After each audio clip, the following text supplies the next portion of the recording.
Good morning, everyone. Welcome to today's discussion. Mental health awareness has become one of the most talked about issues in recent years. We often heard terms such as anxiety, depression, burnout, and trauma in everyday conversation, especially on social media. Mental health awareness plays an important role in today's society by encouraging people to understand mental well-being, reduce stigma, and seek help when needed. Many people believe that this growing awareness helps society become more understanding and supportive. However, others argue that mental health terms are increasingly overused, causing normal emotion and life struggles to be labeled as mental disorders. This raises an important question. Is mental health awareness improving society, or is it being overused as a label? To discuss this issue, we have two speakers with us with different perspectives. Representing the pro side, we have Ananda Ayu, who believes that mental health awareness contributes positively to the society. And for the contra side, we have Hafnina Lanaja, who believes that mental health awareness is being overused and may lead to harmful perceptions. Without any further ado, let's begin the discussion.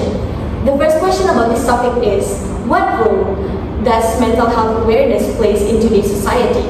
I would like to hear from Ananda's perspective. Please share your thoughts. Well, I think mental health awareness is really important today because it helps people understand each other better.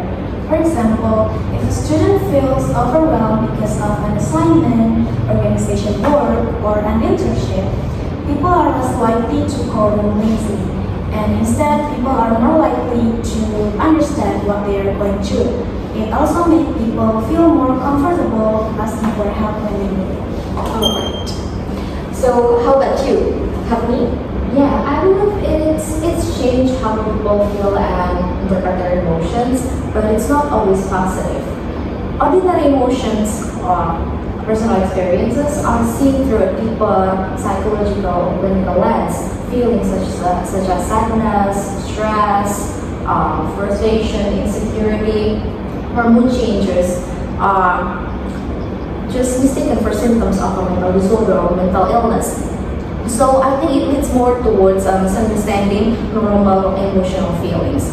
One of the example I've seen like from my surroundings in online is a bipolar, a serious condition involving a prolonged episodes of mania and depression. People just tend to believe that their mood changes is just part of the symptoms of bipolar, which is weird, and this kind of oversimplification can create further misconception about those normal emotions, and actual mental illness.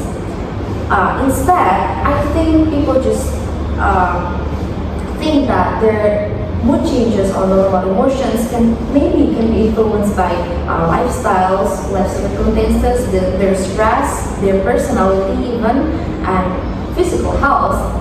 So not every mood shift should be interpreted as symptoms of mental illness or mental disorders. Alright. What about you, Ananda? What is your response to this topic? Well, yes, I get your point, but I think it mostly helps people to get support faster. So before mental health became a common topic, many people ignored serious symptoms and thought they just had to deal with it themselves. But today, people are more likely to recognize when they need help. Of course, just like what Hafni said earlier, some people may confuse normal feelings such as stress or sadness with a mental disorder. But I think that problem can be fixed easily with education. So I think it's better for people to know too much and then learn the correct information rather than to know nothing at all. Alright. Now we're moving on to our third question. As we know, social media has become one of the main sources of information about mental health, especially among young people. So, how does social media affect mental health awareness? Does it help people learn, or does it spread wrong ideas? Ananda, please share your opinions. Well, I think social media does both. There is definitely some wrong information out there, but it has also helped a lot of people to learn about mental health. For example, someone scrolling through TikTok, they might come across a video about burnout, and then they realize that what they are feeling is something that many other people experience too. It can make people feel less alone, so the important thing is we should know that social media should be a place to learn, not a place to diagnose yourself. Have me please share your thoughts about it. Okay. It is in fact a place to spread awareness quickly, but it's also spreads misinformation quite fast too. When there's a lot of people showing expressing emotions or personal experiences, other people or the audience will tend to believe and tend to normalize it. As Nanda said, they will learn with what they've seen, right? So when they get too much of that information, they tend to normalize it and they will generalize their own experience with what they've seen online. This could make people just do self-diagnose. For example, when people see a person that shares their personal experience when they suffer a mental disorder, they feel like, I've got that symptoms too. I feel that stress. I feel that depressed. Maybe I got that mental disorder. Instead of asking for help, they just self-diagnose their own experience with what they see online, and I think it is bad. And the other thing is, social media can also popularize some kind of term or anything. It is easy for us to spread anything, and it became a viral things, right? So one of the thing is terminal psychological term that has become popular these days, such as MTV, ADHD, OCD, and so much more. And people who make this with this excessive amount of discussion about this term, it makes people just misunderstand or misuse that kind of term, and it leads to mislabeling people with that term. Alright. So one concern often raised in discussions about mental health is the risk of over-labeling and self-diagnosis. How can we talk about mental health in a good way without over-labeling people or encouraging self-diagnosis? Havni, what do you think? I think, we need to continue to spread awareness, but I think we need to lean more towards encouraging people to ask for help, professional help, and emphasize the accuracy of what they see online and information. So we can avoid any kind of misinformation, misuse, misconception toward mental illness, and we need to lean more on encouraging people to talk, to seek help, the professional one, so they're not dependent on the information is spread online that can make them self-diagnose. What about your opinion? Well, in my opinion, I think we should separate normal emotion with mental health conditions. So everyone feels stressed before exams or sad after a disappointment, right? But that doesn't automatically mean there is a mental disorder. We can talk openly about mental health, but we should also remind people that a diagnosis should come from a professional, not from a TikTok video or an online quiz. Alright. Now we have reached our final question. Do you think mental health awareness is more helpful or harmful overall? And why? Let's begin with you, Anna. Well, for me, it's definitely more helpful. If we look around today, more people are willing to talk about their struggles than before. Even celebrities, idols, influencers, they openly talk about their mental struggles and about therapy. So that helps reduce the stigma and shows people that asking for help is normal.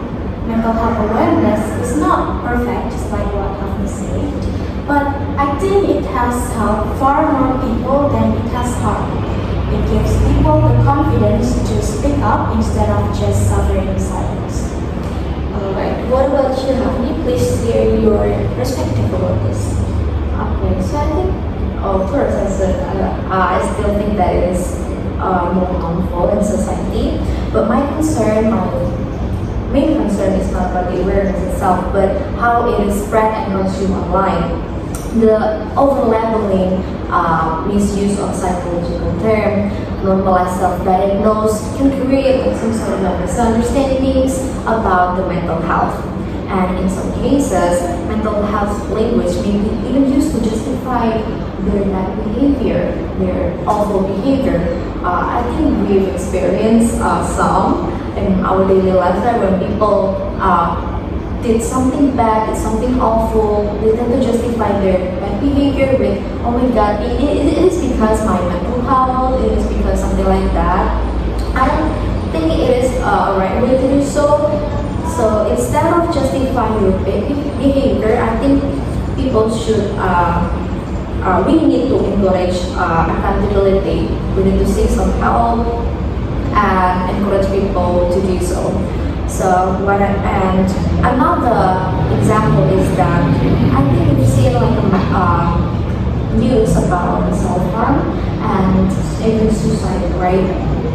And with massive exposure of this kind of news, this kind of self-harm and suicide, I think it leads to a harmful way that it can influence vulnerable people to do the same thing. They tend to want to imitate what other people have already experienced for the vulnerable one, and it is known as a suicide contagion. So I believe awareness alone is not enough, but how information is spread is what matters. Okay, thank you for your insight, Havni and Ananda. As we have heard today, mental health awareness remains an important and widely discussed issue. We can see that mental health awareness has both positive and negative sides.